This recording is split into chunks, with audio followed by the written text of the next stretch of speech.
We'd like to welcome everyone to the Zebulon Board of Commissioners work session, February 17, 2022, 4 o'clock. First, I would like to ask for approval of the agenda. I make a motion to approve the agenda. Second. It's moving in second. All in favor? Motion passes. First on the agenda, Community Needs and Access, Police, Fire, Parks, and Recreation. Good afternoon, Mayor and members of the board. Let me give the board and the community a brief overview of the 5 topics that the board will hear today. The first is Community Needs Assessment. The Community Needs Assessment presentations are a means to prepare the commissioners for the FY23 operating and capital budget scheduled for presentation on May 2nd, 2022. Second presentation is on Fire EMS, a Memorandum of Understanding. This presentation will update the board on the process to upgrade and relocate Fire Station Number 1 to a more centralized location and the opportunity to retain a Wake County EMS station in Zebulon by co-locating at that same site. Third presentation, you've heard us use this interchangeably as utility or water allocation policy. Water allocation is a means for the boards to incentivize land use development that reflects a vibrant, growing community that maintains its small town charm and heritage. This presentation will provide the board with a report card concept that commissioners can use to grade proposed developments against the attainment of their policy goals as written in policy documents, by example, a comprehensive land use plan, parks and recreation master plan, etc. The fourth presentation will be a presentation on 5 county stadium player development and lease amendment. This presentation will provide an overview of 1, Major League Baseball's player development requirements and how they could influence the alteration of 5 county stadium, and 2, a proposed lease amendment to the Mudcats' use of 5 county stadium. And the 5th and final presentation is on a potential bond referendum. This presentation follows up on questions raised by the board at their December work session, specifically more detailed information about the role and cost of a bond counsel, financial advising, and public information messaging associated with the bond referendum process. So I'll provide the introduction to the first topic, which is a pre-budget meeting, a community assessment from the Departments of Police and Fire and Parks and Recreation. This will be the first community assessment presentation. You'll have one in March as well as in April. Before we talk about anything related to the budget process, we always connect what you'll hear in the proposed budget to the strategic plan. So we'll review some of that since not all the board members were on board when that was adopted, as well as it's a good to revisit it for the community. We'll go through the community assessments themselves, perspectives from the police department, the fire department, and the parks and recreation department. And then we'll summarize this presentation with an overview of the budget purpose and the schedule for the budget adoption. As far as the Javelin 2030 strategic plan, its origins started by seeing observations that were occurring in Wake County.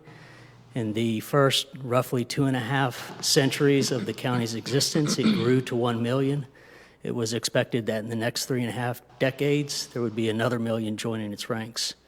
Given that Zebulon had land at the time that was a quarter of the cost of what land was going for in the western part of the county, and given that it was 25 minutes from downtown Raleigh via a controlled access highway, so let me just elaborate on that.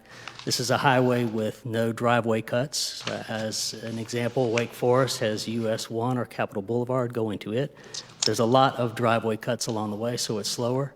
So someone coming from Zebulon to Raleigh or from Zebulon to Raleigh or RTP has unimpeded access. So recognizing that the Zebulon's population is changing, meaning that it's growing as many as 7 people a day, meaning that it's diversifying. 64% of that growth is coming from outside the county, outside the state, or in some cases outside the country. The land use is also changing. So the land use that was traditionally growing tobacco and relied upon 2-lane highways to take the tobacco from market and the farmers back from the market was now becoming more residential. So the land use was changing, so the occupants of the land had different needs than when that land was occupied by farmers growing tobacco, and the transportation system would be different to accommodate the residential community that was coming our way. So there was two central questions. Will we have the capacity to meet this change? In other words, can we handle the volume? I always use a Parks and Rec example because it seems to be the most tangible.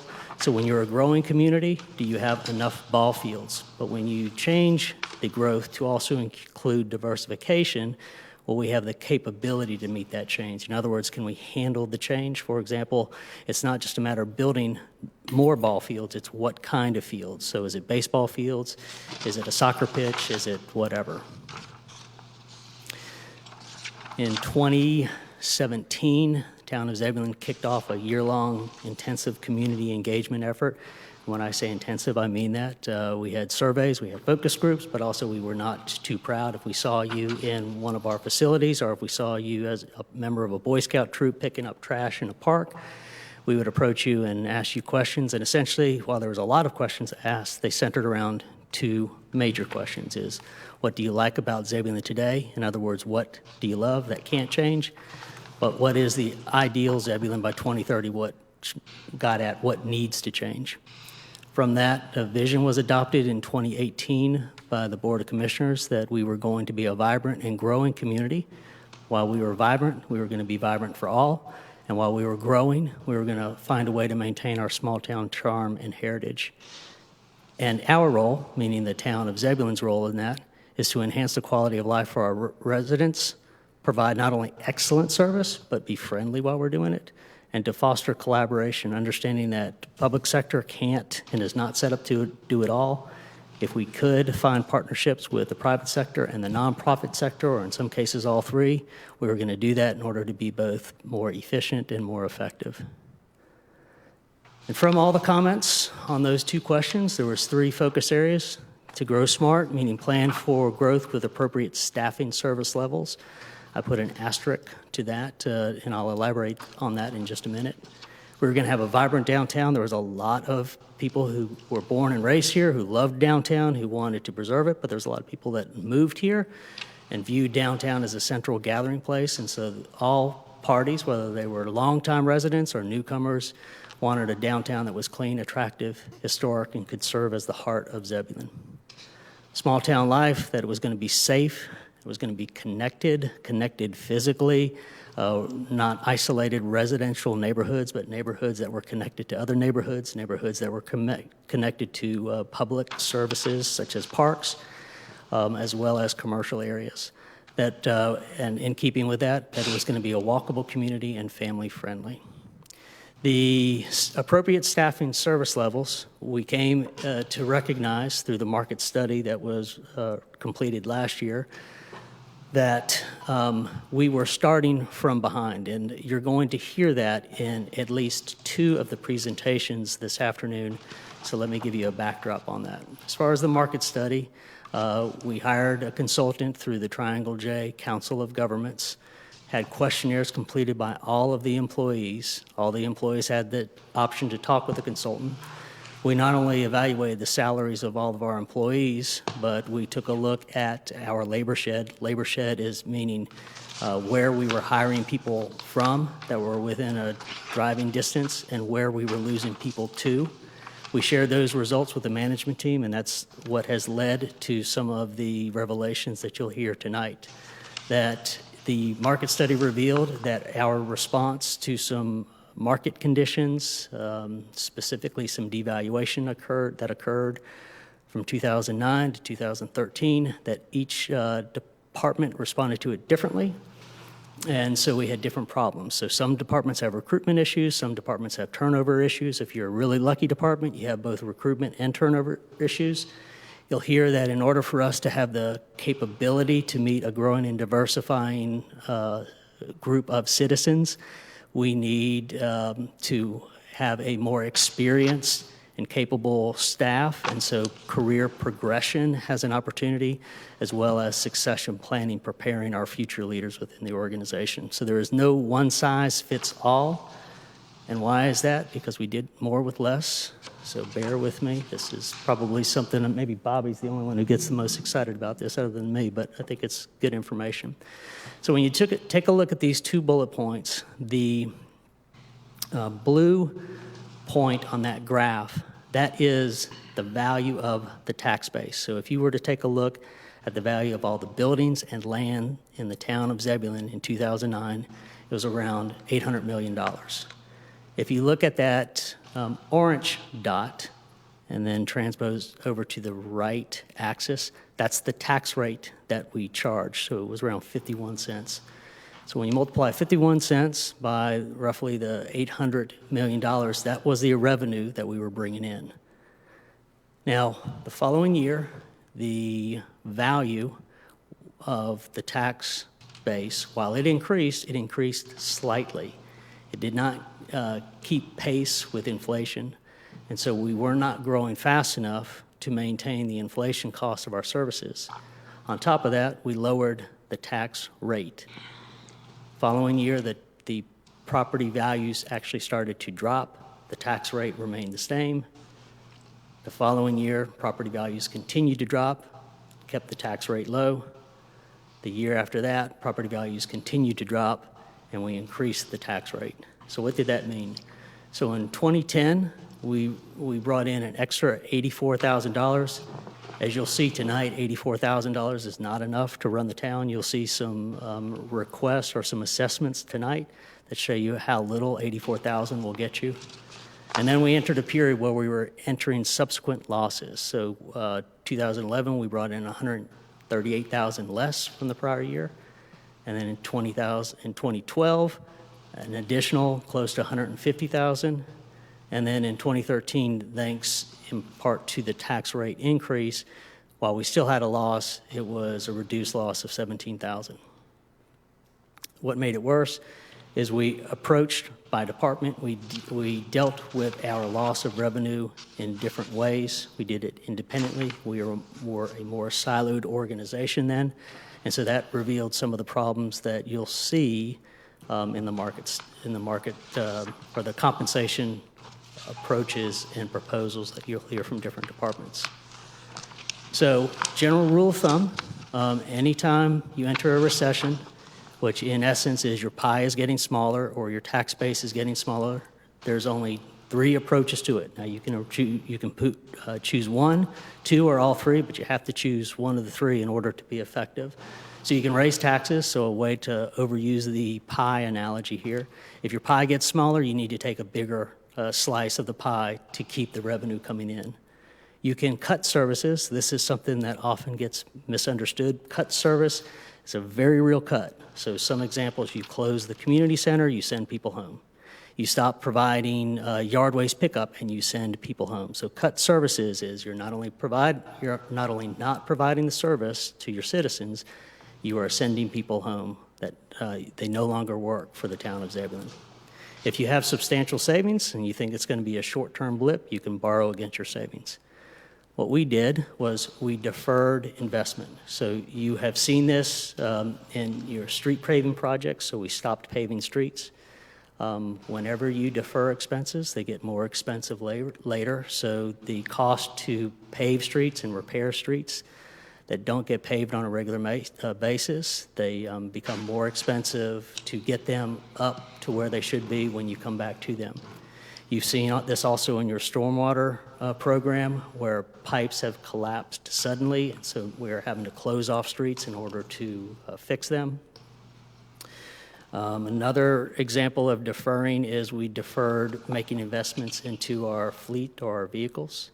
And so keep holding on to those vehicles longer incurred higher maintenance costs, but also made them more unreliable, which was a difficult situation, especially when you have some of those vehicles that are tied to emergency responses. But probably the biggest thing where the difference was is we stopped investing in our people. And so we froze salaries, we stopped investing in training, we did not become a employer of choice, and so we lost people. And when you enter that cycle and you stop investing in your staff, it creates a situation where you are losing ground most specifically in the capability category to keep up with the services needed of a growing and diversifying citizen base. One thing I know that will come up when we actually present the budget to you in May is the idea of efficiencies, and efficiencies are things that we should always be chasing. Just to understand that they're marginal gains over the long term, so there's not going to be some big pot of money that we'll be able to latch onto through efficiencies. But efficiencies are something that we should always chase after. Just know that they're marginal gains over a long term. And some of those require expensive front-end investments in order to chase efficiencies. Tonight, you're going to hear presentations from 3 departments and how they are planning to approach the capability and capacity issues in your 3 focus areas. So once again, just as a reminder, in Vibrant Downtown, the goals of Vibrant Downtown is to revitalize the downtown physically as far as the buildings and its public space, and attract people downtown, either as residents or visitors. The issues with that is that the development cost to redevelop some of these older buildings, particularly set against an updated building and fire code, it becomes costly. And there's also no public space. We're creating public space down there because we're taking advantage of the alleys. But until the alley activations, the only way we could create public space was to close streets. So on the community assessment front, you're going to hear specifically from Parks and Recreation on how they are going to propose addressing that issue. The Growing Smart, coordinate our land and transportation. So I talked to you about how the road network worked really well for farmers taking product to market. Doesn't necessarily work well when that land becomes multi-tenant, multi-house residential neighborhood. You'll hear staff capacity, as we mentioned, which is volume, staff capability, which is skill sets. The issues is we're already growing in the number of people we serve. We're also growing in the area that we cover, and we're growing in the diversity of our citizens.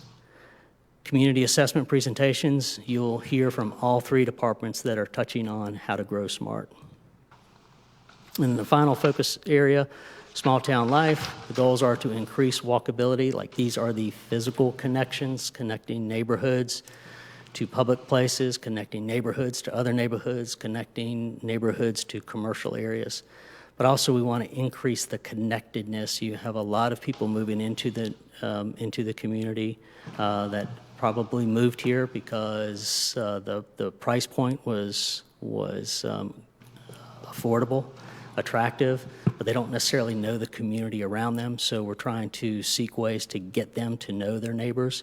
Walkability is a way to do that, so they can walk and see each other and get to know each other on greenways. Events are another way. Participating in public events, like the top right, that's one of our roadside pickup efforts that we've had underway last year. All of them are examples of a way to increase connectedness in a growing and diversifying community where people are maybe don't necessarily know their neighbor as well. We've got physical gaps to the neighborhoods, and we also have gaps between our neighbors. As far as the community assessment, you'll hear from both the police department and Parks and Recreation on means to address that issue.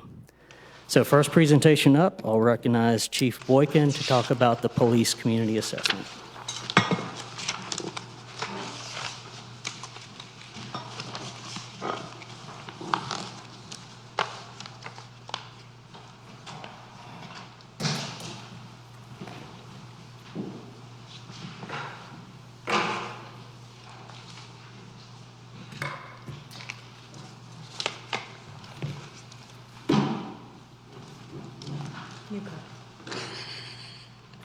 Good evening, good afternoon. Thank you for allowing us to come before you today and give our opinions and thoughts on some of the issues that our departments are facing and some of the ideas that we have for moving forward. Let me back up. Several months ago, I came before you to discuss a career development program that's needed to incentivize employment with the police department. At that time, I told you how our department had been through a strategic planning process to help us redefine our mission and values, set some short-term and long-term goals, and identify ways to address some of our most critical needs. I hope you don't mind that I'm going to revisit a little bit of that conversation from last fall.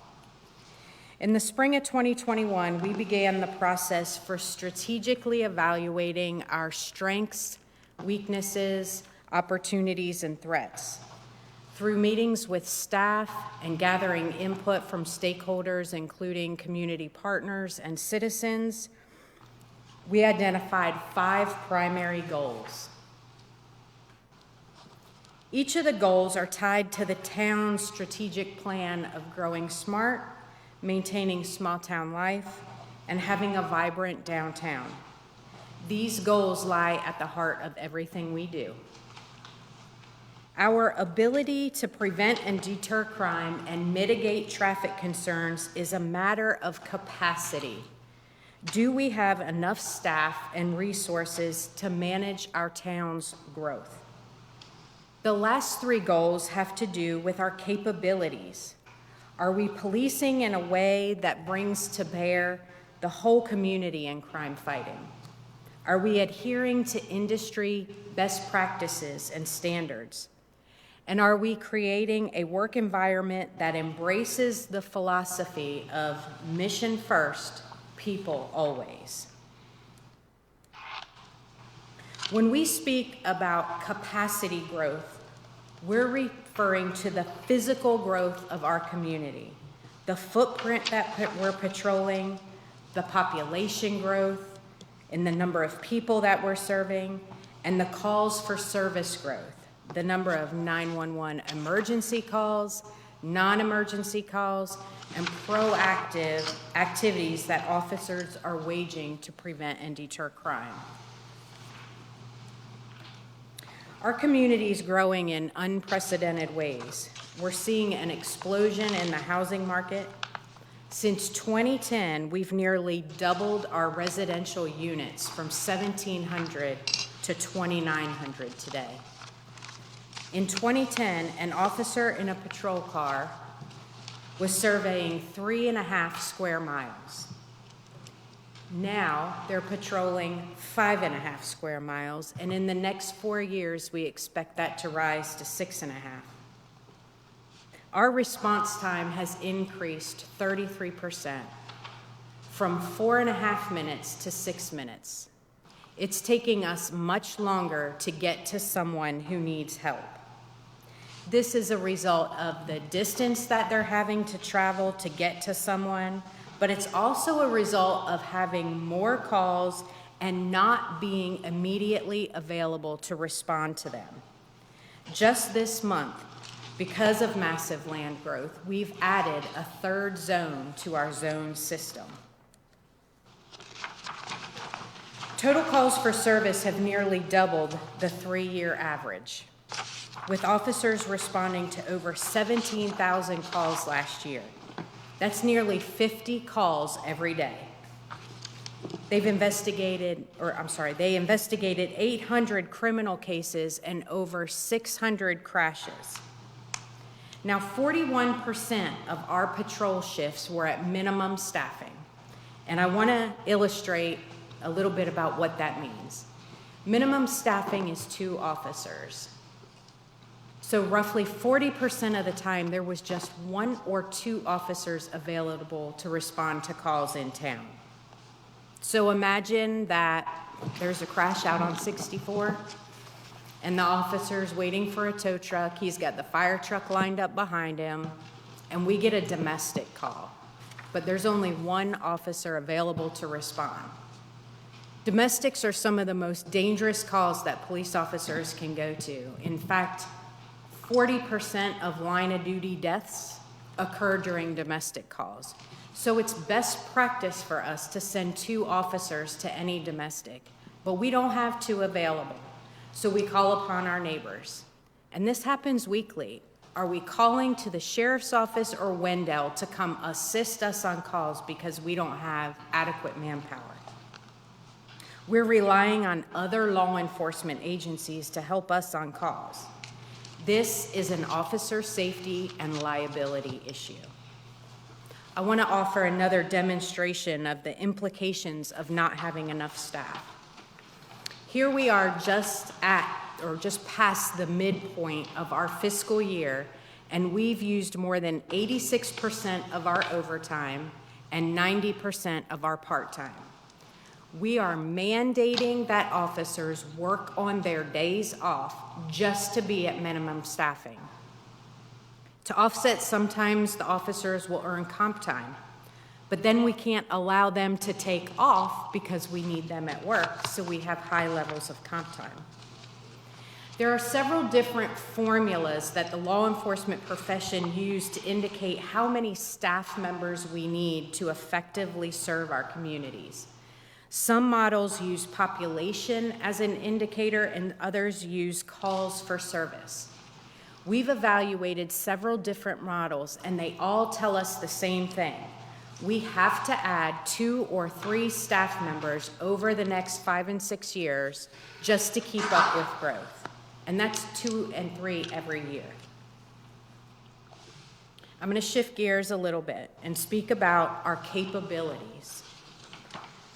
When we're referencing our capabilities, we're talking about our competencies and our ability to carry out operations that impact the 5 goals that I talked about earlier. We must have a diverse workforce that mirrors our community. We need a strategy that attracts quality applicants. We must train and ready our staff for the next level of responsibility and the changing demands in the law enforcement profession. And we should be committed to adhering to best practices and industry standards.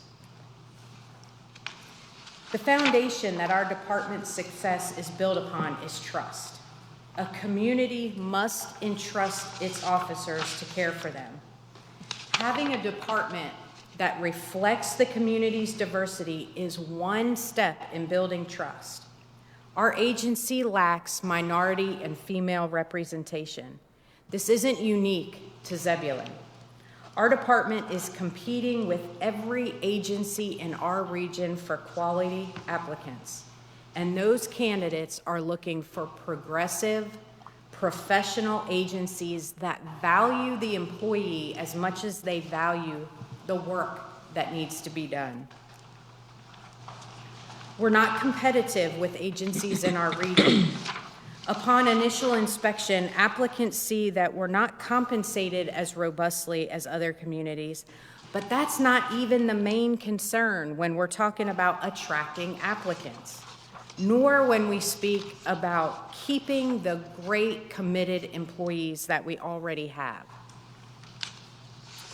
Our biggest deficiency lies with a lack of a career development program for our staff. This is both a recruitment and a retention concern. We lack a strategy that encourages personal growth and development for our officers. In terms of recruiting, candidates know that career development programs are widely offered in our field. When a young man graduating from Central or a young lady finishing her last semester at Meredith, ready to become public servants, they're unlikely to even consider Zebulon as an employer when there's no incentive to develop their skills and abilities. They can go to almost any agency in this region, start out making more money, and get promoted every 2 or 3 years, improving their financial situation and their competencies. And the fact is, the police department service model today is different than it was 2 years ago. The profession has changed significantly, and the expectations for staff are different than they were just 18 months ago. The town has done a disservice to our employees by not offering a path for career advancement and growth before now.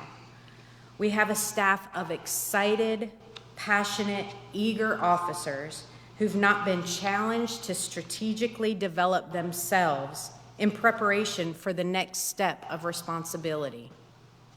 Our first line and mid-level managers have not been given the tools to develop their leadership skills or critical thinking ability that's necessary to evaluate the ever-changing demands in our field.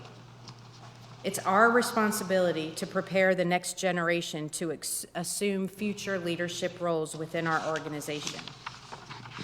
Last fall, you heard me talk about some challenges we face when it comes to promoting supervisors. I told you about a promotional process for a lieutenant in which only one potential candidate had the leadership training commensurate with the lieutenant's position. I also talked about the changing expectation for law enforcement in this country and our need to develop critical thinking in our staff. Until very recently, only one of our supervisors had implicit bias training. This is a topic that our profession has been focusing on for the last 5 years. We need officers who are able to recognize that diverse life experiences impact the way we engage people. Implicit bias training is a basic concept in policing these days, yet it's a fairly new idea for our staff because they weren't encouraged to broaden their perspectives in this manner. If we want our staff properly ready to take on advances in law enforcement, we have to provide them with the roadmap to get there. Progressive leadership training puts us in a position of having highly qualified line of staff to step into our shoes as older officers retire. The last need that I'd like to talk about as it relates to our capabilities is a policy and process management program. You've likely heard it referred to as accreditation or risk management. The police department has well over 100 different policies ranging from the way we record crime to when we can engage in a pursuit. The demands in policing are changing more frequently, at a faster pace, and with more significance than they have during my entire 25-year career. We do not have the staff resources nor the competencies to keep abreast of these quick-changing demands in our profession. We do not have a method for external review and evaluation of our processes, and this increases our potential risk and liability. So how do we address our capacity and capability needs? Growing our capacity comes down to people. We need more people to do the job we're expected to do. Sworn officers manage the day-to-day operations and community engagement, but there's a wide variety of support functions that are required to make the police department operate in an efficient manner. The department has had one civilian supporting 21 officers for over a decade. It's time for us to improve our capacity and capability by adding officers and support personnel. Adding 2 officers to our patrol complement will greatly improve our ability to manage calls for service. Coupled with a patrol staffing strategy, it will reduce the number of shifts that we operate at minimum staffing. It'll improve the safety for our officers by reducing the number of incidents where just one officer responds. I'd like to take a minute here to tell you that we are looking at alternative ways of funding the requests that we've made. This year, we're going to apply to the Governor's Highway Safety Program for 2 officers that would focus on traffic. The grant will fund a portion of the officer's salary, benefits, his patrol car, and some equipment. The grant could fund upwards of $200,000 towards that $231,000 expense. The Governor's Highway Safety Program is a step-down grant, which means that they fund a majority of the startup costs, then gradually reduce funding over time. Using these two officers as an example, this year, GHSP would reimburse 85% of the personnel costs, the vehicle, and some equipment. Next year, they would pay 70% of the personnel costs. In the third year, 50%, and in the fourth year, we would assume full responsibility for those two positions. The cost of funding 2 additional positions over the next 4 years is roughly $725,000. The GHSP grant would fund a little more than half. I have a question. Ma'am? So this is assuming that the vehicles are being replaced? 2 new vehicles would be purchased for the new positions. So the $725,000 is for the next 4 years, and that includes the vehicles, the equipment, the uniforms, the training. $725,000 is the approximate cost for adding 2 officers for 4 years, and includes salary and benefits, a vehicle to be associated with that position, the uniforms, equipment, training, etc. The grant would reimburse roughly half of that over 4 years. So it's $200,000 for the first year, and then it becomes a step down? The first year, they fund 85%, so the actual cost of adding 2 officers with everything that they need is roughly $231,000. The grant would reimburse 85% of that, roughly 85%. They only reimburse salary time associated with traffic functions. So if we have an officer working a special event, like a downtown event, they won't reimburse that. If we have the officer coming in for in-service training, they won't reimburse that. So it's roughly 85% of the overall cost.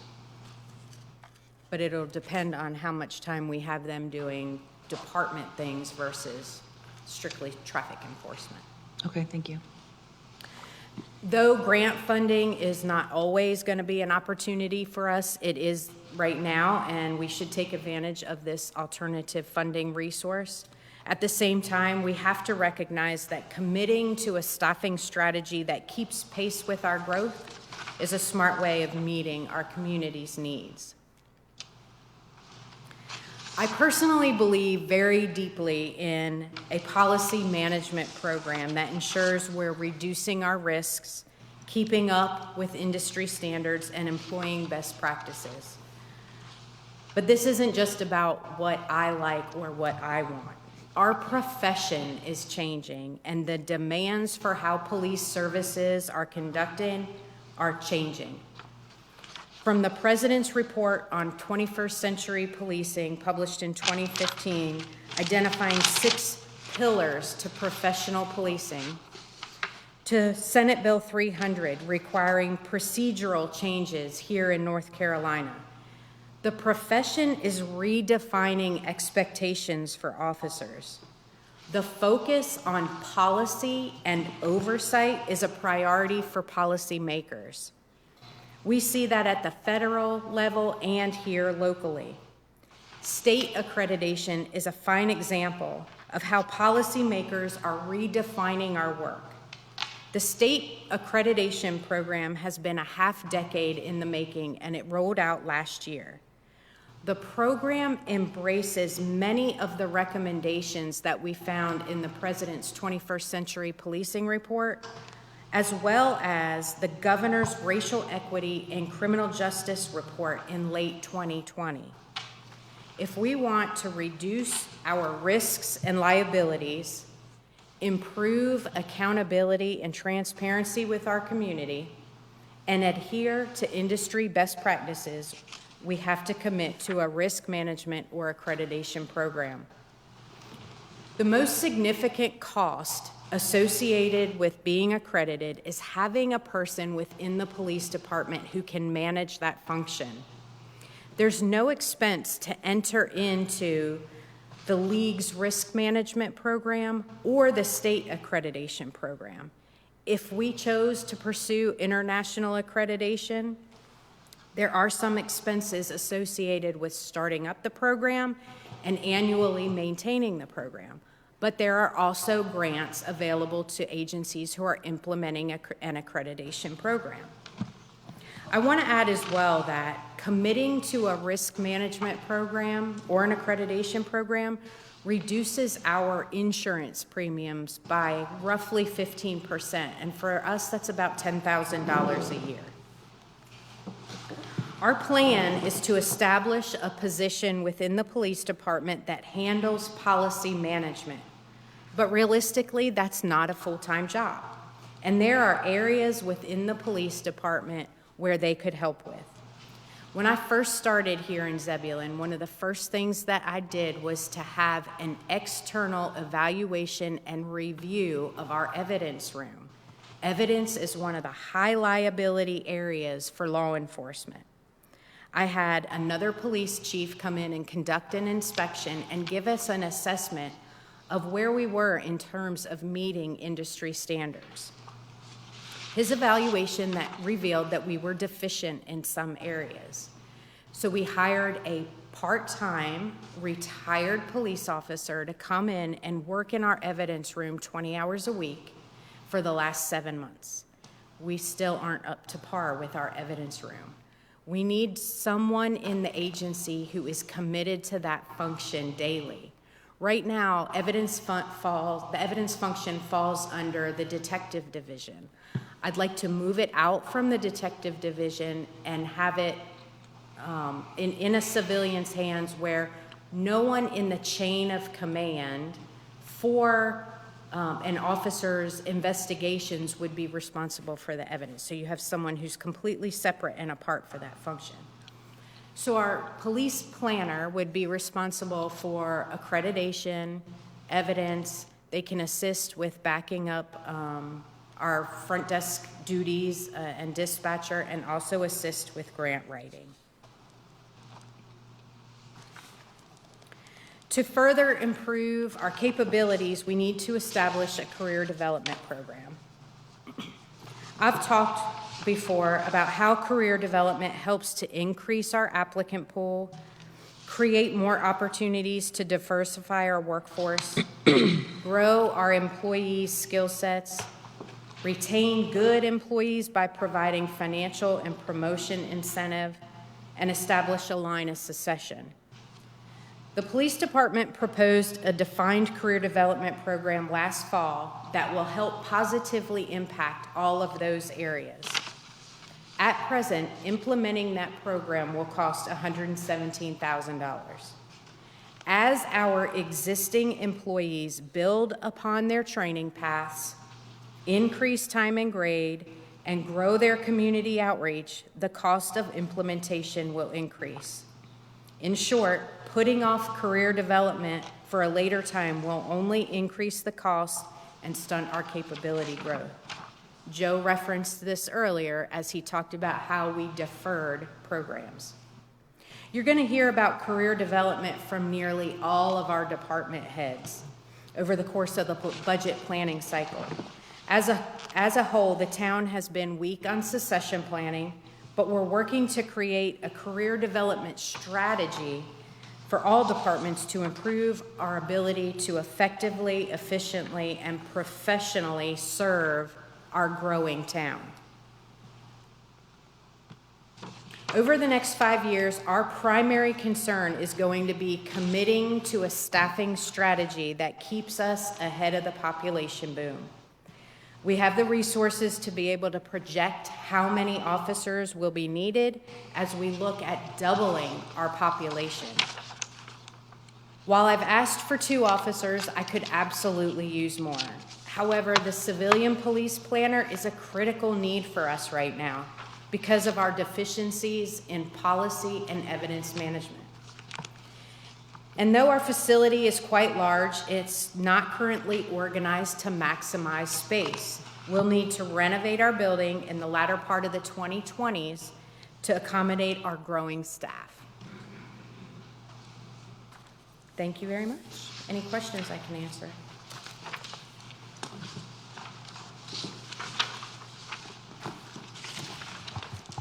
Chief, there's been some thought about the process of identifying domestic calls. You have any thoughts or information on that?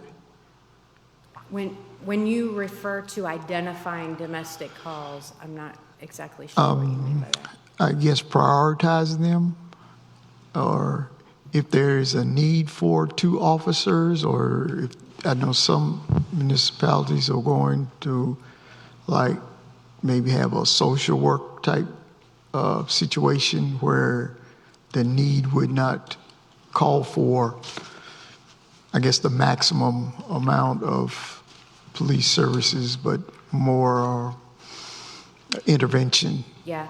So a lot of communities are looking at multidisciplinary approaches to response to crime. Over the course of my career, have I been expected to be a social worker, financial advisor, mother to people who aren't my children. I think we've been asked to do a lot of things that aren't law enforcement in nature, and we need to get to a point where other disciplines are handling calls when they can. Fortunately, being in Wake County, we have a lot of resources where we use a multidisciplinary approach. Our dispatch center is trained in asking the kind of questions that help dictate what kind of response we need. And so different kinds of calls are categorized as higher priority or lower priority. I know that a lot of communities are working on having social workers embedded within the police department.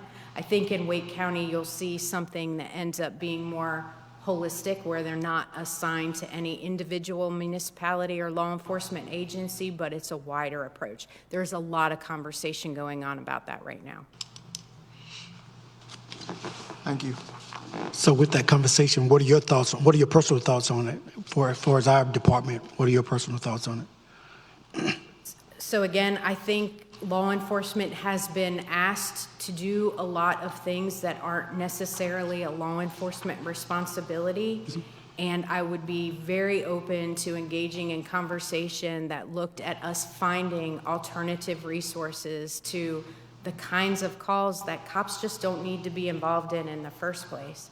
I think that ultimately ends up reducing things like use of force and those sorts of things that law enforcement, I mean, by nature of our job, we end up doing sometimes, but if somebody else can manage that problem or issue, it would be better served that way for that individual. Thank you. Thank you.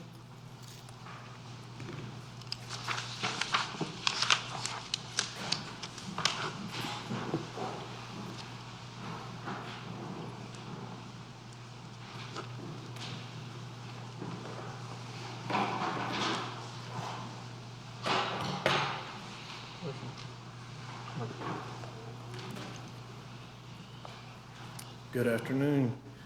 I'm obviously here to talk about the fire side and the community assessment related to our look at our capacity and capability to provide fire and emergency services to the town and the community that we all serve. We're a little bit unique when it comes to the way the town grows, because we currently serve the areas outside of town to the area more of what we consider the Zebulon community. So as the town grows, our area of service does not increase. But obviously, when a farmland or land that was used for woodlands or what have you is residential developments expand in there, that definitely has a huge impact on our capacity and our ability to deliver service. When we talk about the purpose, and you'll see a lot of correlation and parallels with what Chief Boykin talked about, but when we talk about our purpose, Many years ago, all we did was put out the fires. You get a fire, you call the fire department. That's what we're here for. And now, as we've evolved, as our communities have evolved, putting out fires is one of the least things that we do as a department. And that's why I guess some agencies have even changed their names a little bit. But we're a big provider of medical services, of what we refer to as all hazard responders. People call the fire department when they don't know who else to call. Something doesn't smell right, something doesn't act right, my child's arm is trapped in the baby seat, what have you. We get a lot of calls like that. And then it's the fire prevention and life safety education piece. There's a huge effort on that side of it, on the town's behalf, our fire code enforcement program, making sure that our businesses are safe for all of our residents and minimizing the loss from fire. Smoke detector programs, many education programs that we provide of various different sources or different types. And in our child safety seat program, child safety seat programs were very popular years ago in the last 5 to 10 years. But recently with COVID, many agencies have discontinued that service. So we're currently only one of 3 or 4 fire departments remaining in Wake County that provide the child safety seat programs. So it's not uncommon at all for people to come from Raleigh, from Knightdale, Wendell, Wake Forest. None of those are child safety seat technician providers. So we're serving probably a half or more of the county through our child safety seat program. So that's something I wasn't aware. If you were known how that, if you knew how that had changed over the years, but that's a great program and one that I'm very passionate about. When we look at our capacity and the capability to provide it, there were a couple of areas of priority that immediately rose. One is our inadequate staffing, and we're going to talk about why we think inadequate is the correct word. And then the firefighter pay and classification. Joe has already kind of given you some indications into that, and you're going to see how we were here almost a year ago talking about firefighter pay and compensation, and we'll talk more specifically about how that relates to our ability, through our capacity and our capabilities. Call volume for us has increased. We're a very busy department. People call me all the time and say, how are things going at the fire department? And 9 times out of 10, the word I'm going to use is busy. You can compare us to municipalities similar to our size, and we run a lot more calls than they do. There are municipalities within Wake County that are larger than us, and our department runs more calls than they do. When you look at call volume per station, the Zebulon Fire Station is probably in the top 10 fire stations in this county for the amount of calls that we answer, and that includes Raleigh and Cary. We're a very busy fire station. So you take that and then you add upon that, we typically would see a 3 to 5% increase in call volume from year to year. But in 2021, when things seemed to be coming out of the pandemic, and the pandemic, we were all dealing with it, we saw almost a 20% increase in calls in 2021. And if January and February are any indication, we'll be way above that for 2022. And it's all due to what we're seeing as growth and what we're seeing in our community. People ask me, so if you're answering more calls, what kind of calls is it? Are they EMS calls? Is it motor vehicle accidents? What is it that's causing you to have more calls? And the answer is it's across the board. This graphic shows a breakdown of different types of calls. And the interesting thing is when you look at a year where we had about a 20% increase, give or take a percent, and fires are increasing by 21%, and medical calls by 20%, motor vehicle accidents by 28%. Now that wouldn't be of any surprise to anyone as our traffic volume has increased. But it is a really across the board increase in call volumes. Call volume for us in itself is not necessarily a problem.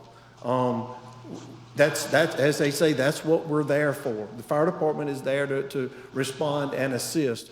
The downside and the part that does give me heartache and why I'm here tonight is simultaneous calls. And what I'm referring to is when our crew, we pay a single crew of employees, and that crew is on a call and another call occurs at the same time. That results in the need for either volunteers to respond from home or from one of our neighboring departments to take that call.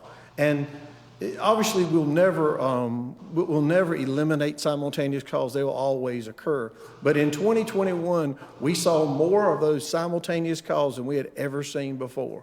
So almost 392 times in 2021, our crew was already busy on a call when another call came in. And that means that those that get that second call are going to get a significantly delayed service. And that tells us that we've got to do something to be able to provide the level of service that we intend to provide to our citizens. So what does that look like? And this graphic kind of gives you an example. That first little dial there, if you will, is our goal. Our goal is to be on scene on an emergency within the corporate limits in 5 minutes and 30 seconds. We try to do that 90% of the time. We would love to say we do it 100% of the time, but unfortunately, you just can't physically drive to all of our locations in 5 minutes and 30 seconds. So we do the best we can to get there safely. Our goal is 90%. When you look at town calls for 2021, we met that goal 84% of the time. That number, unfortunately, that percentage slowly is on the decline because our town is growing, so that would make sense. But when you look at those simultaneous calls, specifically, we only met that goal 41% of the time. So less than half of the time did we get there in the amount of time that we thought appropriate. To give you a good example of this and to tie this into what Chief Boykin was talking about, one of her officers found a medical incident where they needed some assistance. So they called for a medical crew to come due to the severity of the incident that also involved a fire responder. But our crew was tied up on another scene. So unfortunately, the ambulance was tied up with us at the first scene. So typically that would mean someone from Wendell, if we didn't have volunteers available, someone from Wendell would respond and assist that person. Well, the Wendell crew in downtown Wendell, they were on another call. So as this police officer sat with this injured person, the fire crew had to come from Wendell Falls, the station that you're all familiar with, while the EMS crew came from Raleigh.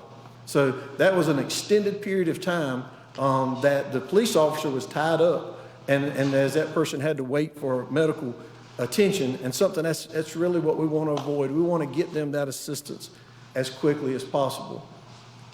So I want to take just a second to talk about volunteer response, because that was a huge, and it still is a huge component of what we do, but things have changed.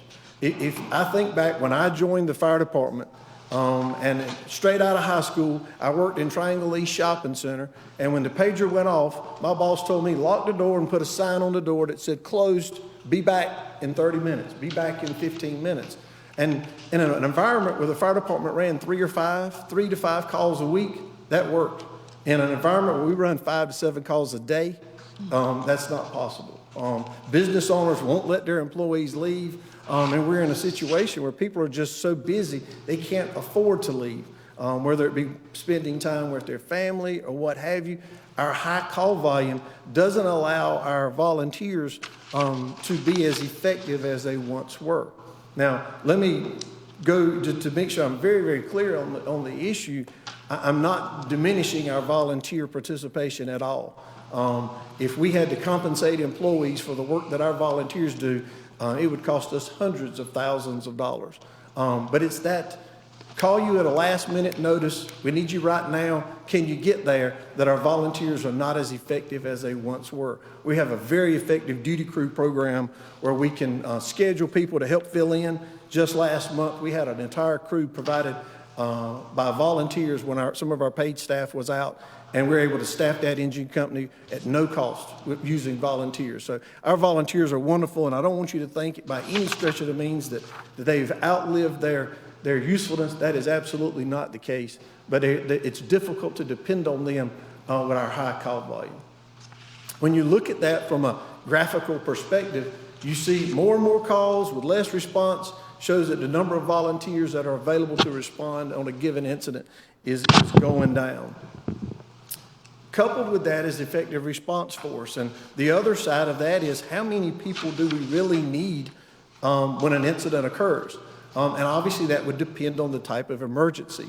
What we use as the baseline are structure fires, and that's done at the national level all the way down to our local level as we figure out what are those critical positions someone has to fill.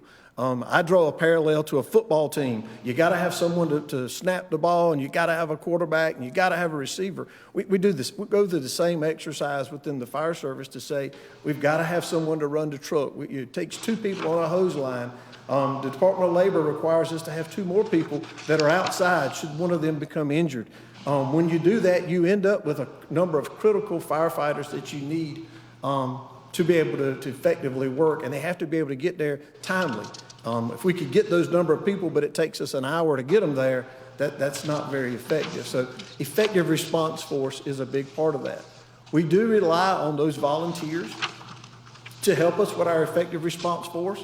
Again, as I said, with their availability, as you can imagine, just the drive time that it would take a volunteer firefighter to get to the fire station and assemble with a crew of other volunteers and respond takes longer than what we would see with our staff, of course.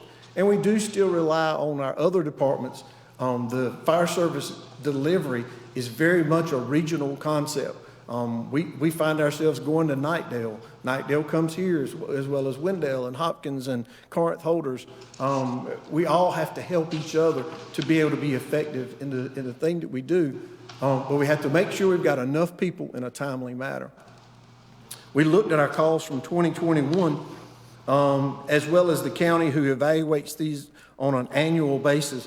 And we looked at, these are all structure fires. These are not calls where someone smelled smoke or an outlet shorted out or anything. These are active working structure fires. And the red blocks indicate where we had insufficient manpower to do. For those, that first column that says 4 firefighters on the scene, that's an initial response piece where we had less than 4 firefighters in an initial operation. And then the right side of that column shows you calls where we simply didn't have enough people for those critical tasks in that first measure. From there, I also want to talk about the firefighter pay and classification that Joe led off with in his introduction. Joe gave you a list of items that were present in some of our departments. Unfortunately, I stand before you tonight and say we checked the box on all 4. We have a high turnover with low retention. Our succession plan has some pretty big holes in it, and we're unable to fill those, or we're working to the best we can. We have recruitment challenges. Our number of applications are very, very low. We often have a single-digit number of applications when a position becomes open, and we have a huge wage compression problem due to exactly what Joe explained, and he did it much more eloquently than I. But I'll take just a second to just kind of recap these 4. When you look at turnover within our department, we surveyed some of our other departments. Some of them are neighbors. Some of them are similar size to us. You see, some of them are more of established, larger departments. You can see we surveyed Cary, Raleigh, Garner, Wendell, Nashville, and Nash County. Some of them have years where their turnover goes up higher for various reasons, sometimes retirement, sometimes different programs. But unfortunately, we stayed in the top of those percentiles on almost every year when you compare us to the other departments that we surveyed, trying to get a good cross-section. So why are they leaving? If people are going to leave us, we asked why. And these are some of the things we saw, those top 3. More money, and that we can understand in different respects. Closer to home, I'm going to circle back around to closer to home. That was a high percentage. And larger department. Larger department can mean a lot of things. It can be compensation. A lot of times it's that opportunity for growth, that ability that I can go to an organization and I can move through that organization. So our strategy was to come up with solutions that would address some of these turnovers the reasons you see. When it comes to weak succession planning, we see ourselves as a pathway that brings employees in, and we teach them, and we give them the knowledge and the abilities to do the things they need to do and to be future leaders within our organization. Unfortunately, once they've been here just a couple of years, they take a turn on us, much like the graphic and the roadway here. They're coming along, we begin to get them trained, and then they realize, you know what, I can go somewhere else and make a whole lot more money than I can make in Javelin. Or like those other reasons I gave you. I'd rather get somewhere that's a little closer to home, or I want to be with a bigger department, and they take that right turn. That leaves us with a gap almost in the middle of our organization. A couple of years ago, we had a lieutenant's position, and then just to put that in perspective, our lieutenant is kind of like the second in command of our crew leader, that crew that's working every day and every night. So when the supervisor is out on vacation, he's the person in charge. So there's a huge amount of responsibility that we put on our supervisors, which is the captain, and that assistant, if you will, assistant supervisor, that lieutenant. When any emergency occurs, from the least emergency to the worst one, they are the face of the fire department for at least the first 10 to 15 minutes as operations begin. So again, we put a huge amount of responsibility. We had nobody within our organization to fill that vacancy a couple of years ago. Our newer employees didn't have the experience or the education for the position, so we left a huge gap. We were forced to hire someone from the outside. That in itself is not a problem, but that employee had a huge learning curve to try to come into our organization, and on the first or second day, knowing that if their supervisor would have to leave, would have to be whatever, then they would be faced with making a lot of really, really high-level decisions at a moment's notice. So that's exactly what we want to prevent in providing that knowledge and skills to our employees and grow them within our organization. Recruitment challenges, I talked about that as well. Our best example, and I've attached a picture of our junior group, which you know I'm proud. You've heard me talk about our junior group before. They are large in number, large in spirit, a very diverse group of young people. It's what the fire service likes to see, to say there's hope for tomorrow. And if you can take any profession, and when you've got a group of young people like this is what makes you think, the world's going to be okay. But when you look at that group, we've had some really great kids come out of that group, but none of them have come to us as employees because they don't see the opportunities with us that they can find in other places. And to me, that's very disheartening, as we've got this source of very highly trained young people, but they go other places. And much like other people who come to our organization or who are looking for jobs, we're just not the first group that they choose when they're coming looking for new jobs. Why is that? And we'll offer a couple of ideas to that. Why is there a low number of applications? When you look at salaries, we're lower in the Wake County market than anyone else. The Wake County Fire Service market has been deemed by a lot of people that are a whole lot smarter than I am when it comes to salaries and market studies and that kind of thing as its own market. Wake County is its own market. Unfortunately, we're just at the bottom of that. But then when you take that and we have more requirements than most of our neighbors, and the child safety seat program is an example, we require our employees to be child safety seat technicians. Nobody else does. So why would someone want to come to work here and have more requirements put on them and make less money? And we have that small department small department feel, which I think is a good thing, but it doesn't portray those opportunities for advancements, if you will. If you notice on the diagram, our salary is very close to Wake County's salary. And when I call it Wake County salary, I'm referring to departments such as Wendell and Hopkins and some of those departments that are not affiliated with a municipality. The county establishes what those salaries would be. And luckily, we've been in fairly close proximity to them, and that's been a very good thing. Unfortunately, Wake County has decided that as of July 1st, they're changing their starting salary for firefighters from $38,000 to $46,000 for firefighters. That's going to create a huge disparity between our department and our neighboring departments. To put that in perspective, in July 1st, should we not make any changes, an above average employee with our fire department will have to work with us for 5 years before they'll make the starting salary of someone in Hopkins. So I hope that helps give you something, and you think about it, 5 years worth of difference in work before you make the same salary. We run approximately, just to keep with the Hopkins example, our guys are running about 5 times as many calls. So they're going to be much, much busier. We're going to require them to do more. And I think you kind of get an idea of why our employees are less than excited when they see these other opportunities. Unfortunately, or I should say fortunately, we have a lot of employees that absolutely love Zebulon and want to work for Zebulon. Unfortunately, though, we're forcing them to decide between a place they love to work and a place where they can work and they can provide for their families. We have a couple of people with very young, new families, and they're like all of us trying to make ends meet. And they tell us, we want to keep working here, but I can go right up the road and make so much more money, I really don't have any choice. And that's a huge loss for us, and it's very unfortunate for us. If you look a little bit bigger, and that's what we have done, I don't know that we've hired anybody from the Wake County market in a number of years. We go outside of the Wake County market because our salary is more competitive. And what I mean by outside, when you compare our salary to that of Rocky Mount or Wilson or Smithfield or Selma, some of those, and those are what you see represented on this diagram, our salary is at least competitive. But what you see there is we've got more requirements, like I already mentioned. Even just the Wake County EMS system requires much more of EMTs than some of the other counties require.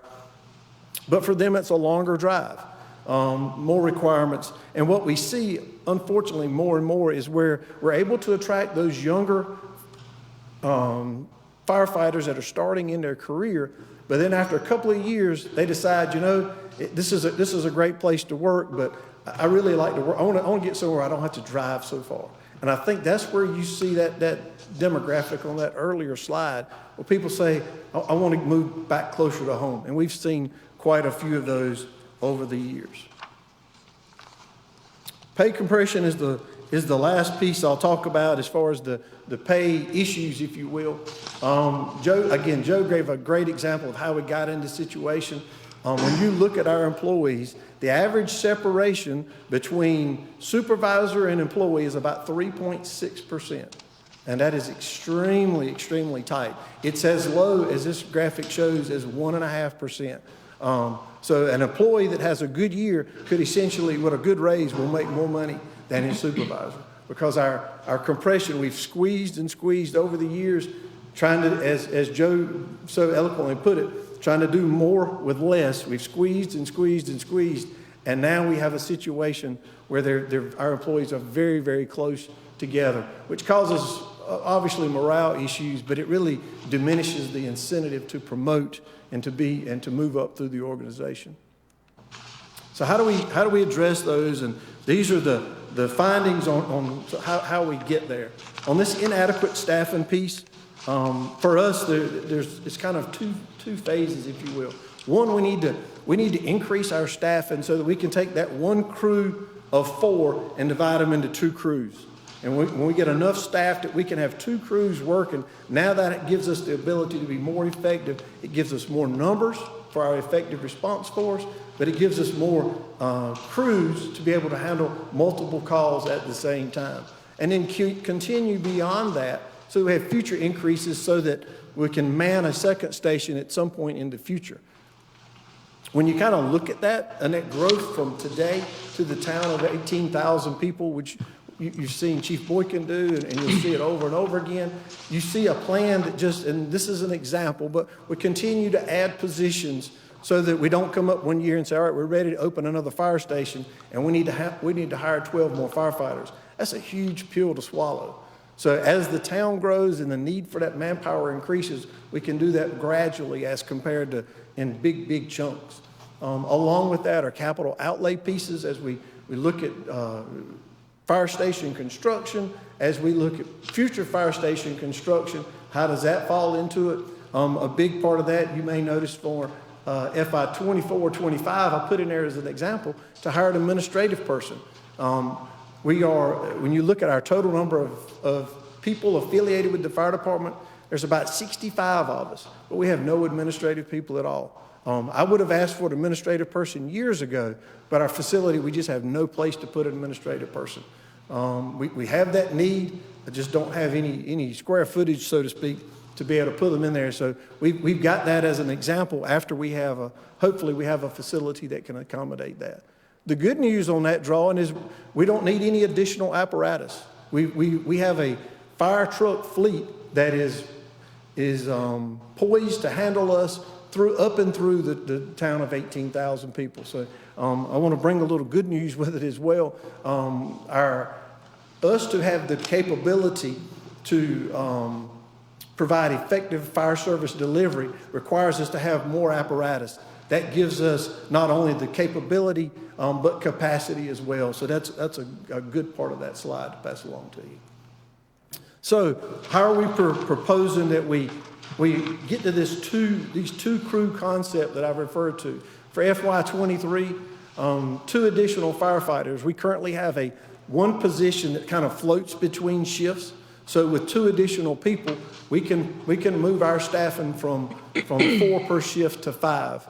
To speak about that in numbers, that's about $165,000. But I bring a little bit of good news to you as well. For those who are familiar and those who may not, we're able to share a lot of our expenses with the county. They currently, for the FY23 year, they are sharing about a 37% of our budget. So for example, if this is something we chose to fund using those numbers of $165,000, if you apply that 37%, then the Wake County would pay about $61,000 of the cost. And that's an ongoing, each year they would pay that percentage of those costs. For FY24, we would hire 3 additional firefighters, and this would complete that move to have 2 crews working each day. 3 additional carries us to a total of 6 personnel per shift. And the same example, $248,000 is 3 compared to the 2. And again, the county would share cost with that. We would look at the pay in class that we've been talking about, and a couple of strategies to meet with that, to address that as well. Increase starting pay. Our recommendation is to increase our starting pay to a competitive salary to get us, if you ask me, I don't know that we need to be necessarily the top dog or the highest one, but I'd like for us to at least be competitive, more competitive than we are today. Much like the line that you see on those kids standing in line, we can't tell the kid at the back of the line to move forward until we get everybody to take a step forward. And with our tight compression, we're going to have to make salary adjustments throughout our organization to be able to move our starting salary up. And that is indicative, and that's why you'll see the price tag associated with increasing our starting pay. The good thing about it, when we look at increasing starting pay, that addresses or at least helps us with the turnover and the retention issues, as well as those recruitment challenges.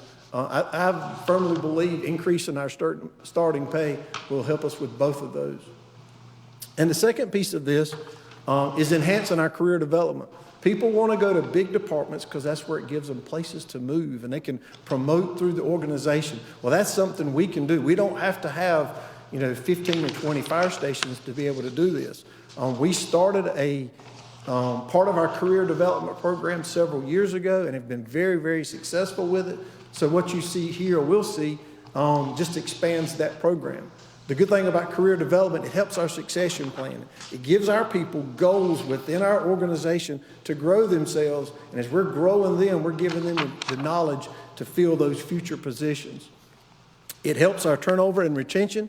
Again, because now they feel like they've got places to go within an organization, even though we're small. And it also helps with our pay compression. Now they've got the ability to move through the band as they do more things. So what could that look like? This is what we look like today. Our firefighter at grade 8 there, and you see they can move up to a senior firefighter position. That's that career ladder piece that we've had several years and has been very, very effective. We could take this system, if you will, and expand it out so the senior firefighter has another position to move, such as a master firefighter. And as an example, the lieutenant could move up to a position as he received more and more training, and the fire captain could do as well. And that increased level of the fire captain would prepare him for future leadership roles within the department. When you look at the firefighter pay and class solution, if you were to take that solution and kind of look at the best case or the worst case scenario of how you want to look at it, it could cost between $165,000 and $175,000 because there's so many people that's going to touch when you begin to move that starting salary. The good part about it is whatever arrangement, whatever solution we come up with, the county will pay for, again, 37% of that change, whatever that may cost us. The career ladder comes with a much less price tag, much lower price tag than what you see in some of the others, because we've got a program that's there and we're just going to build upon it. We're creating positions that people will move to in the future. So there's not that immediate cost that you may see on some of the other the presentations tonight. So with that, and I know I've said quite a bit, I certainly thank you for your time, and I'll entertain any questions you may have. Just one, go ahead. Go ahead. No, please. Just one quick question. I want to understand the 37% that the county matches. Why do they match that? What is that incentive? So, great question. So we use a formula that was adopted several years ago because we provide protection into the county, and we're using our fire department to help. The agreement is they help pay for it, and it uses the population, how many people are in the county versus how many in your town, the area we serve, the number of calls we serve, the houses, the square footage of homes. It just uses a variety of factors, and when you put all those numbers into effect, it comes out with a percentage, and they pay that much of our operating budget and many of our capital expenses. For example, our trucks, and they use that percentage to pay for expenses we have. Thank you. I've got a couple of questions, and one of them you might have to get back to us on, because I can't imagine that you would know that off the top of your head, but you're a pretty smart guy, so maybe that will be something that you know. But first, when you talk about the child safety seat program, something that I don't want anyone to think I don't support, but do you know approximately how much that costs us per year to operate? And do we get reimbursed by any of these other municipalities in any way, shape, or form for providing that service where they don't provide it? Okay. So the only cost we have associated with the program is the certification and recertification of our employees, which is I think it's about $50 initially, and then I think it's another $50 every like 3 years or whatever. So that's the only cost we have. Through the North Carolina Safe Kids Coalition, they provide us materials at no cost. They provide us sometimes extra seats. So if someone were to come and their seat we inspect their seat. If it doesn't meet minimum requirements, we have some seats we can sometimes provide. So that's the only cost associated with it is just the certification cost of our employees. There's no other reimbursement from any municipality. It's an optional program. I don't know that there's a requirement. I know we hear the two reasons that people, let me say three reasons that people come to us to have child safety seats done. One is they just want somebody to make sure their seat's in right, which is a good thing. Two is where somebody recommend, a lot of the hospitals will say, don't just put, if you're the first time parent, don't just put your seat in, carry it somewhere where they know what they're doing. So we get those referrals, if you will. And then the third is the diversion program, where someone is ticketed for their child not being in a child safety seat. And one way that they can work through the process is to come to a child safety seat check station, and they're educated on how they should keep your kid in a seat. And when we sign those pieces of paper, I can't tell you exactly how it affects their penalty for that speed ticket, but I think it reduces it in some respects. But Do you know how many manpower hours we spend approximately providing that service each year? I can tell you that we do somewhere in the neighborhood of about 75 to 100 seat inspections a year. We used to do like 20 or 30 a year, but now that everybody else has kind of quit doing it, that number's gone up. And it takes probably, I would say, 15 to 20 minutes per. So that's not exactly the question you asked, but maybe I'm getting it the right number anyway. And what we do, and I will tell you, we use our own duty crew. If someone comes and says, hey, and they're out on a call or whatever, we ask them to wait till they get back to the call. Or we love it when people call and schedule the time so we can try to be there for them. Do you know what percentage of the time there are simultaneous calls throughout the year? Percentage of the time. Tell me a little bit more. So specifically. you've got 10 calls, and 4 of those calls happen to be a simultaneous call. That would be 40% of the time that you spend on calls are simultaneous calls. So it runs, we're about 21% simultaneous. We've been told we've asked, that's a really interesting number to look at. Because, for example, Raleigh could be at 20% simultaneous calls, and they've got 30 fire stations.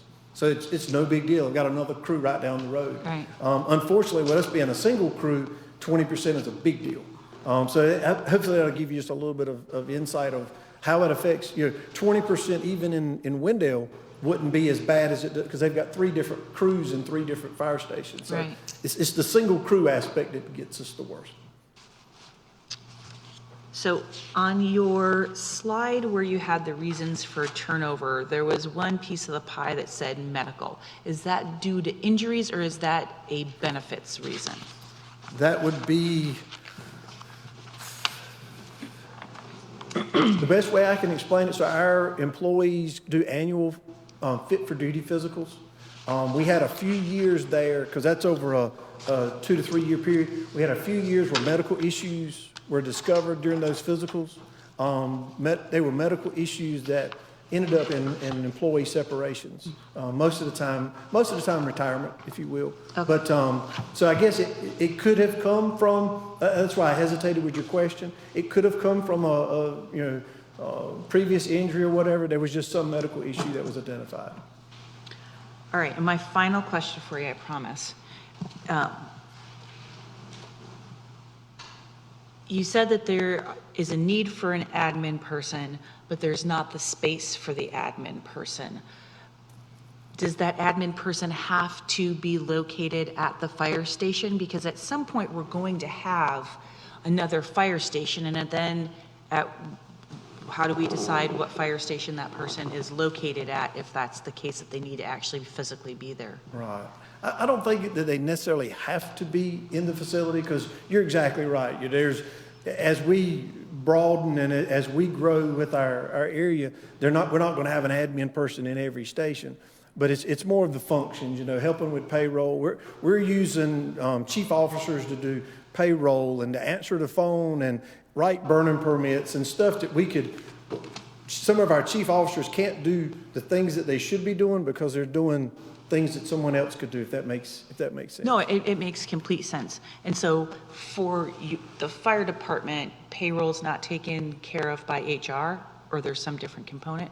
Yeah, we do. Each department does the initial processing within the department, and then it's forwarded to finance for the payroll part. Okay, so if there was, like we have this beautiful facility, and if there's room here now for admin personnel for the fire department, is that something that you're interested in, or is this something that you're just telling us about for the future? We'll need to plan for this, but is this going to change the life of how the fire department does work if we can provide that admin position, say in the next budget cycle? Right. So I'm interested in any idea that would increase our effectiveness and efficiency, and an admin person would definitely do that. From my perspective, what we have looked into so far looks like it's a couple years down the road because of our building limitations. But I am certainly open to any idea that someone would have that would help us to provide our service more effectively and efficiently. Okay, awesome. Thank you so much. This is a funding cost recovery question. First of all, fire services is very, very important. I've never heard anyone complain about their tax dollars going for fire services, but you're the last department I ever want to call. In other words, I don't ever want to fire or have any services at my home. How do you feel about charging for calls? So rather than the service being free, regardless of I can't start my car, I spilled some gas, limbs down, versus actually billing people for calls? So I can tell you as an example, so our fire code enforcement services we bill for, as an example. So there, whenever our inspector goes out to do periodic inspection, there's a bill associated with. So we're not completely unfamiliar with the concept. I have been involved with agencies before that build for certain types of calls, because you get into the conversation of, I've paid my taxes and my taxes should pay for that. But I've been involved with agencies that would pay for like motor vehicle accidents, for example, because there's a belief that money can be recouped from insurance for example, and it doesn't necessarily come out of the property owner who pays taxes, comes out of their back pocket. But charging for services does add a bit of complexity, because some people won't call for help if they know there's a charge for those services. So I think that's the downside in my mind is we go on a lot of calls where people really need our help, and I would hate for them not to call just because they thought there may be a bill coming their way after the call was taken care of. All right, thank you. Yes, sir. I have one more quick question. As far as part-time, I see that you currently have a position open for part-time. What is your part-time staff like? So we have 8 part-time positions. We use those part-time positions, and to give you an example, if one of our full-time employees, let's just say they just take a day off of vacation, if we can get a volunteer that says, hey, if they're qualified, if the volunteer is qualified and says, hey, I'll take care of that person's spot, we do that. But if we don't have a volunteer, and for example, some of our officers and our drivers, we have less of a pool to pull from, we can go to part-time employees. They're typically off-duty firefighters from other agencies, and we use them. It costs us obviously a fraction of what a full-time employee would. And then just to follow that train of thought, if we don't have part-time available, then our callback of our full-time employees, because they're our most expensive resource, is our third option, if you will. But we use that part-time as that middle option to fill vacant positions. So they don't have standard hours then, they're just kind of like on a fill-in basis? Right. They don't work a standard number of hours per week. It's just what we do is we publish that these are the vacancies we see coming up in the next month. Typically, it's persons going on a class, they're on vacation, what have you, and our part-time employees are able to sign up and say, I can take that spot, I'm available. So it's very as needed. Okay, thank you. Mm-hmm.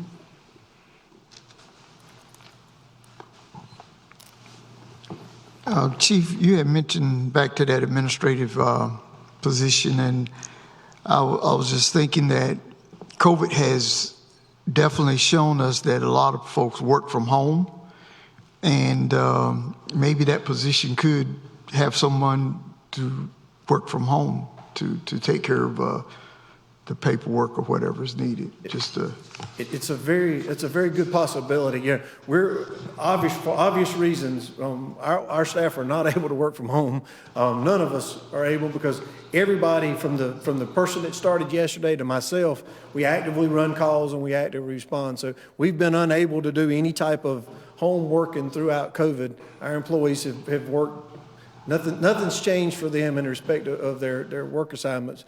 But a position like that would potentially open up some possibilities for that. Do we have anything as far as like a retention, I guess, contract to say if, we provide you X amount of training, you will be with us X amount of years? So we don't within our standard employment. What we seek to kind of promote and try to make is the educational program through the town. Those educational opportunities where if they choose to receive some educational reimbursement, then I think it's a year, and I would have to defer to Lisa, but I think it's a year commitment, so they receive that money. So we try to encourage our employees to take advantage of that.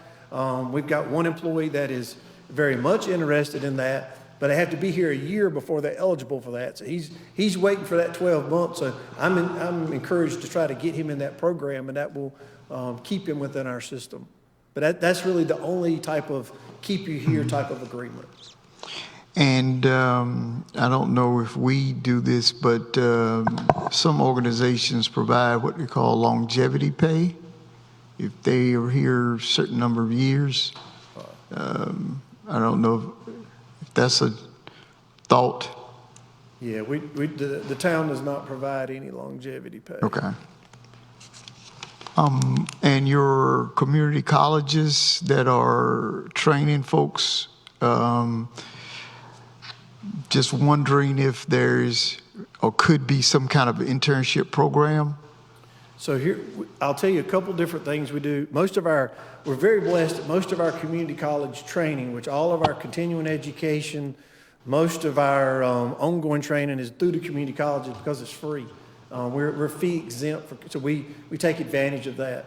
But we send a lot of those junior firefighters you saw, we send them through a community college fire academy. They don't receive compensation for going through they don't get paid an hourly rate, but we kind of sponsor them. They're already members of our organization. We provide them gear. We provide them their textbook, for example. So that's our encouragement. We have looked at trying to provide them maybe even something additional where they come back to us, because currently we do that for our volunteers. We'll help them through the academy as we would help anybody to get a further education.